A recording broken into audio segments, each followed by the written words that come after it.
आणि आता पुढच्या अर्ध्या तासात पाहूयात महाराष्ट्रासह देश विदेशातील बातम्या वेगवान स्वरूपात।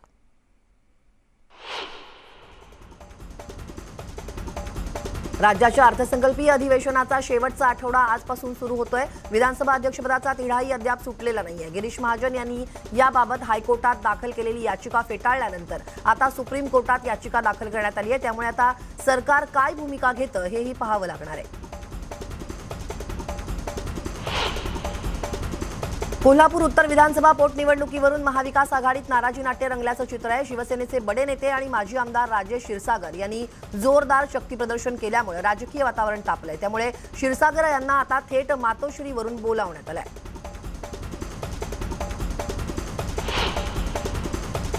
खासदार इम्तियाज जलील हे एमआयएमला महाविकास आघाडी सोबत घ्या याबाबतचा प्रस्ताव देण्यासाठी राष्ट्रवादी काँग्रेसचे अध्यक्ष शरद पवारांची भेट घेणार असल्याचं त्यांनी सांगितलं। यावेळी ते मुख्यमंत्र्यांना भेटूनही चर्चा करणार आहेत। एमआयएमच्या प्रस्तावामुळे महाविकास आघाडीतील राजकीय वातावरण ढवळून निघालंय। मुख्यमंत्री उद्धव ठाकरेंनी शिवसेना एमआयएम युती कधीही शक्य नसल्याचं म्हटलंय। एमआयएम ही भाजपची बी टीम असून विरोधकांची हवा कमी झाल्यानं अशा कुरावती सुरू असल्याचं त्यांनी म्हटलंय।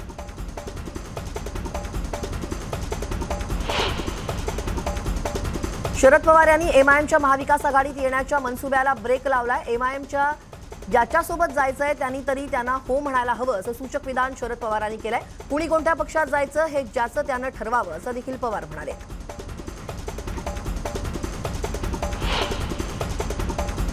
औरंगाबादमध्ये भाजप नेत्या पंकजा मुंडे यांनी खासदार जलील यांची त्यांच्या निवासस्थानी जाऊन भेट घेतली। दोन्ही नेत्यांमध्ये बंद दाराआड चर्चा झाली आहे। या दोन्ही नेत्यांमध्ये काय चर्चा झाली यावर आता अनेक तर्क काढले जात आहेत।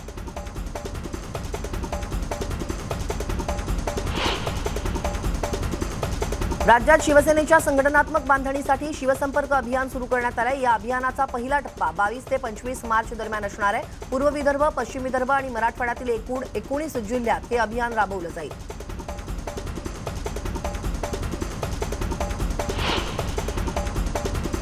विधान परिषदेचे विरोधी पक्षनेते प्रवीण दरेकर यांनी मुख्यमंत्र्यांवरती टीका केली आहे। यावेळी त्यांनी हिंदुत्वाच्या मुद्द्यावरून शिवसेनेला लक्ष्य केलं। ज्या दिवशी शिवसेनेनं काँग्रेस आणि राष्ट्रवादीसोबत सरकार बनवलं त्याच दिवशी त्यांनी हिंदुत्व सोडलं हे महाराष्ट्र राज्याने पाहिल्याची जोरदार टीका दरेकरांनी केली आहे।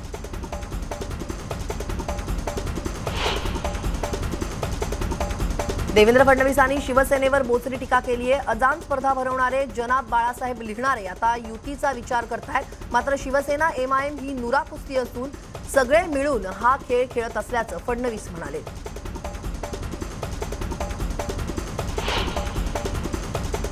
महाविकास आघाडीतील नेते आणि मंत्र्यांच्या कृत्यामुळे राज्यातील जनतेची झोप उडाली असा दावा भाजपचे प्रदेशाध्यक्ष चंद्रकांत पाटील यांनी केला। तसंच एकनाथ खडसे यांना त्यांनी काही पथ्य पाळावी म्हणून सबुरीचा सल्ला दिला। भाजपमध्ये असताना जे मिळत होतं त्यावर त्यांनी समाधान मानायला हवं होतं असं देखील पाटील म्हणाले।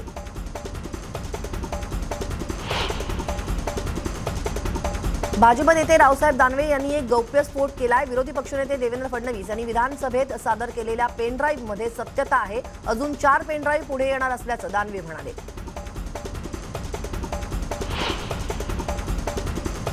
शिवजयंती साजरी करण्यावर महाविकास आघाडी सरकारनं निर्बंध घातलेले नाहीयेत, परंतु कोरोनामुळे सावध राहण्याचा इशारा जागतिक आरोग्य संघटनेनं दिल्याची आठवण शिवसेना खासदार विनायक राऊतांनी करून दिली आहे।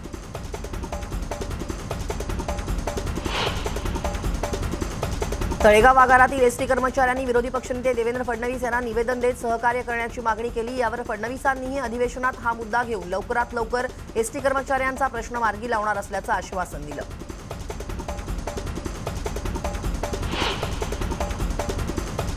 19 फेब्रुवारी रोजी तारखेप्रमाणे शिवजयंती साजरी झाल्यानंतर आता 21 मार्च रोजी शिवजयंती तिथीप्रमाणे साजरी केली जाते। शिवसेना याआधी तिथीनुसार शिवजयंती साजरी करत होती, पण आता हीच शिवजयंती गेल्या काही वर्षांपासून मनसे दणक्यात साजरी करते। शिवाजी पार्कमध्ये शिवाजी महाराजांच्या पुतळ्यावर मनसेच्या चित्रपट सेनेकडून हेलिकॉप्टरनं पुष्पवृष्टी करण्यात येणार आहे। मनसेकडून अनेक कार्यक्रमांचं आयोजनही करण्यात आलंय।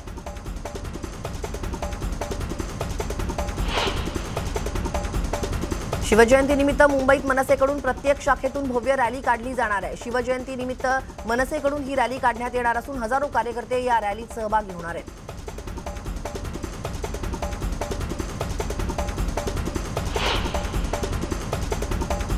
आज राज्यात तिथीनुसार शिवजयंतीचा उत्साह बघायला मिळतोय। किल्ले शिवनेरीवर मनसेकडून विविध कार्यक्रमांचं आयोजन करण्यात आलंय। अमित ठाकरे किल्ले शिवनेरीवर दाखल झाले असून अनेक मनसैनिकही शिवनेरीवरती दाखल झालेत। अमित ठाकरेंकडून शिवाजी महाराजांच्या प्रतिमेला दुग्धाभिषेकही घालण्यात आलाय।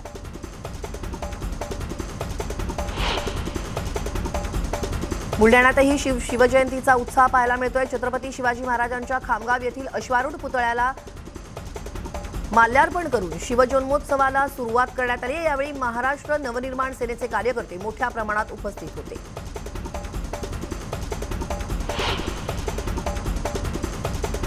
महाराष्ट्राचे आराध्य दैवत छत्रपती शिवाजी महाराजांची तिथीनुसार जयंती आज सर्वत्र उत्साहात साजरी होतीये।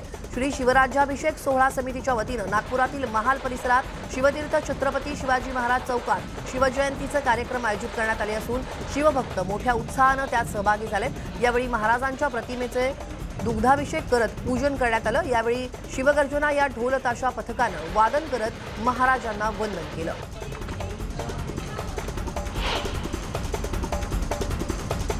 शिवजयंतीचा उत्साह जुन्नरमध्येही पाहायला मिळतोय। यानिमित्त किल्ले शिवनेरीच्या पायथ्याशी जुन्नरच्या मातीत पहिल्यांदाच एक विश्वविक्रम घडतोय।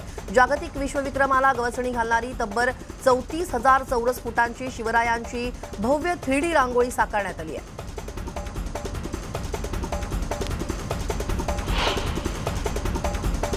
जळगावातील नशिराबाद येथील शिवप्रेमी गणेश चव्हाण यांनी आपल्या तिन्ही घरांना गड किल्ल्यासारखे स्वरूप देत घरावरती शिवाजी महाराजांचा पुतळा उभारून शिवाजी महाराजांबद्दलचं अनोखं प्रेम व्यक्त केलंय। या शिवप्रेमींची आणि किल्ल्यासारख्या असलेल्या अनोख्या घराची संपूर्ण परिसरात चर्चा आहे।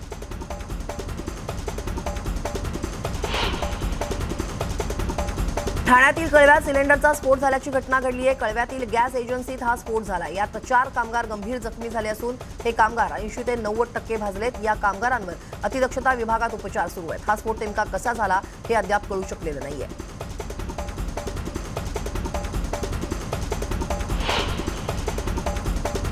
रत्नागिरी जिल्ह्यातील मंडणगड तालुक्यातील पडवे या खेडेगावात आई जनाई देवी आणि कालकाई देवीचा पारंपरिक उत्सव जल्लोषात साजरा होतोय। या पालखीचं वैशिष्ट्य म्हणजे ही पालखी कमळाच्या आकाराची असून तिला कासवाच्या पायाच्या आकाराचे खोर आहेत। या पालखीची सुंदर सजावट करून गावकऱ्यांनी जंगल खोऱ्यातून खालू वाद्याच्या तालावर नाचत गाजत देवीचा जयघोष केलाय।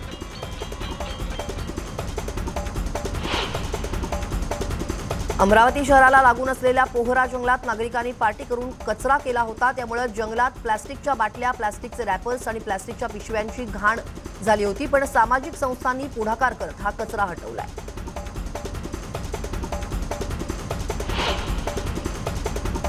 सह्याद्री व्याघ्र प्रकल्पात 10 ट्रक लाकूड तोड झाल्याचं उघड झालंय। कोल्हापूर जिल्ह्यातील शाहूवाडीत हा प्रकार उघडकीस आलाय।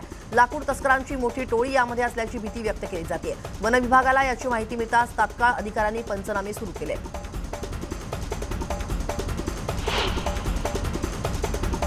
सावित्री नदीवरील धोकादायक ब्रिजवरून रात्रीची छुप्या पद्धतीने वाहतूक सुरू असल्याचं समोर आलंय। महाप्रळ आंबेत सावित्री नदीवरील पूल हा धोकादायक बनल्यानं सार्वजनिक बांधकाम विभागानं यापूर्वीच वाहतुकीला हा पूल बंद केलाय। परंतु या पुलावरून रात्रीची छुप्या पद्धतीनं वाहतूक सुरू आहे।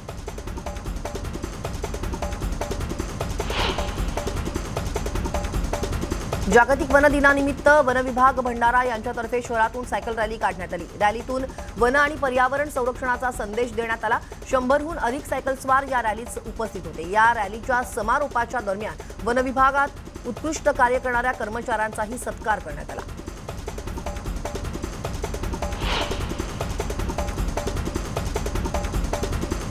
अहमदनगरमध्ये वन विभागामार्फत राबवण्यात आलेल्या मृद आणि जलसंधारणाच्या कामांमध्ये भ्रष्टाचार झाल्याचा आरोप आमदार निलेश लंके यांनी केलाय। या प्रकरणात वनक्षेत्रपाल प्रताप जगताप, सहाय्यक वनसंरक्षक उमेश देवखिळे आणि उपवन संरक्षक स्वाती माने यांनी कुठलीही तपासणी न करता बिलं काढल्याचा आरोप त्यांनी केलाय।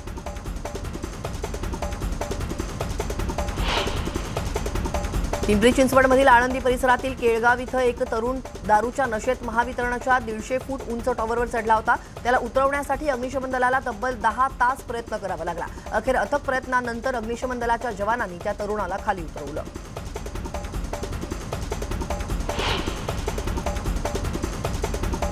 पंतप्रधान नरेंद्र मोदींनी उत्तर प्रदेश, गोवा आणि उत्तराखंडमधील सरकार स्थापनेबाबत दिल्लीत बैठक घेतली। बैठकीत केंद्रीय गृहमंत्री अमित शहा, राजनाथ सिंह, पक्षाचे राष्ट्रीय सरचिटणीस तसेच जे.पी. नड्डा हे उपस्थित होते।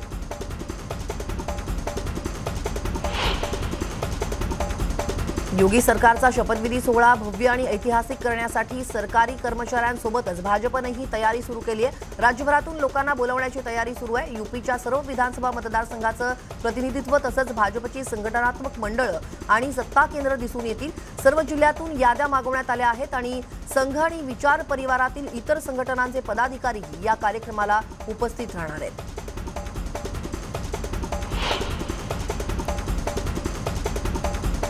रायपूरमध्ये हिट अँड रनची घटना घडली असून भरधाव कारची 5 गाड्यांना धडक दिली आहे। या अपघातात 17 जण जखमी तर एकाचा मृत्यू झालाय। जखमींमध्ये चिमुरड्याचा समावेश असून कार चालक दारूच्या नशेत होता अशी माहिती आहे।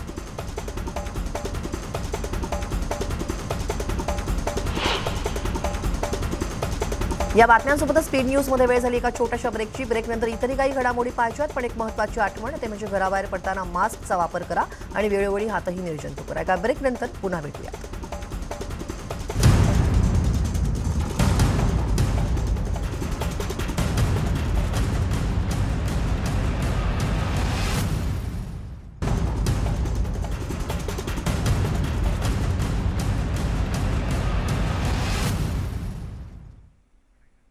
ब्रेकनंतर स्पीड न्यूज मध्ये तुमचं पुन्हा एकदा स्वागत। क्रीडा आणि सिनेजगतातील घडामोडी पाहूयात वेगवान स्वरूपात। टीम इंडियाचा माजी क्रिकेटपटू सुरेश रैनाच्या लोकप्रियतेची मालदीव सरकारनं दखल घेतली आहे। मालदीव सरकारनं स्पोर्ट्स आयकॉन पुरस्कारानं रैनाचा सन्मान केलाय। रैनाला 16 आंतरराष्ट्रीय खेळाडूंबरोबर या पुरस्कारासाठी नामांकन मिळालं होतं।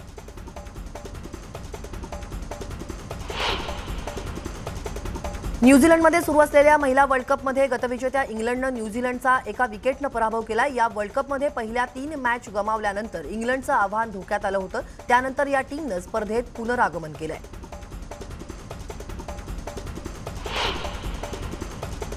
आयपीएल स्पर्धेपूर्वी ऋषभ पंतच्या दिल्ली कॅपिटल्सला मोठा दिलासा मिळालाय। दिल्लीचा फास्ट बॉलर एनरिक नॉर्किया स्पर्धेसाठी मुंबईत दाखल झालाय। भारत विरुद्ध दक्षिण आफ्रिका सिरीजपूर्वी नॉर्किया जखमी झाला होता।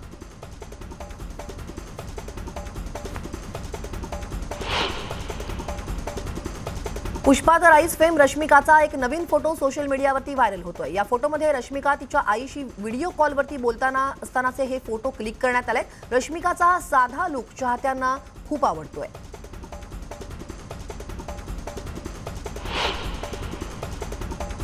द काश्मीर फाईल्सनं पहिल्याच आठवड्यात 100 कोटींच्या क्लबमध्ये स्थान मिळवलंय। आतापर्यंत चित्रपटाने 141.25 कोटींचा व्यवसाय केला। या यशामुळे आता हा चित्रपट 4 प्रादेशिक भाषांमध्ये डब करण्याचा निर्णय घेण्यात आलाय।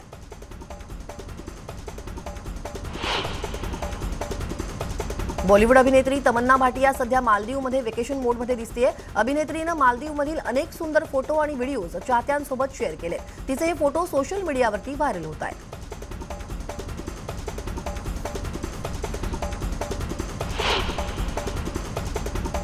या बातम्यांसह स्पीड न्यूज मध्ये वेळ झाली इथेच थांबण्याची। ताज्या बातम्यांच्या अपडेटसाठी लॉग ऑन करायला विसरू नका। news18lokmat.com वर आमच्या फेसबुक आणि ट्विटर पेजला देखील भेट द्या। या आणि इतर बुलेटिनचे अपडेट जर तुम्हाला पुन्हा पाहायचे असतील तर आमच्या YouTube चॅनलला सबस्क्राईब करा आणि ताज्या बातम्यांचा ओघ न्यूज 18 लोकमतवर असा सुरू राहील। तेव्हा पहा फक्त न्यूज 18 लोकमत।